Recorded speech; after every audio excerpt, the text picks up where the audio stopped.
Македонија и полнолетството ќе го дочека пред вратите на НАТО по грчкото вето во 2008. 17-тиот акционен план за членство се евалуира, а 18-тиот се подготвува, со што Македонија е апсолутен рекордер во историјата на Северноатлантската алијанса. Експертите од НАТО и од Министерството за одбрана го евалуираа напредокот во одбранбените подготовки на Македонија за интеграција во алијансата. Фокусот е ставен на планот за опремување и модернизирање на армијата, за што се издвоени 315 милиони евра и придонесот на АРМ во мировните операции.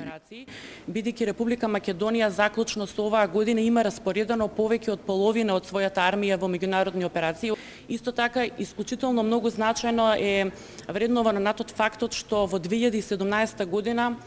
Министерството за одбрана има зголемен буџет од 8% во споредба со 2016 година, а посебно фактот што на капиталната страна имаме сериозно зголемување на издатоците согласно НАТО барањето, односно оваа година Министерството за одбрана на капиталната страна планира да потроши 20% од вкупниот буџет, што споредбено со минатата 2016 година во делот на набавката на главната опрема, која што директно е поврзана со имплементацијата на планот за опремување и модернизација,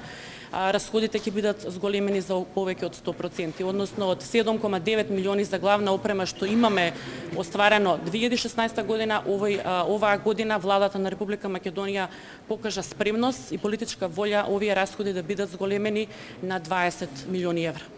Членството на Македонија во НАТО се уште има поддршка од 60% од македонските граѓани. Но последната анкета на Вингалу покажа дека дури 4 земји членки на НАТО, и тоа Грција, Бугарија, Турција и Словенија, повеќе би сакале да ги штити Русија, отколку Соединетите Американски држави, воениот и политички лидер на алијансата.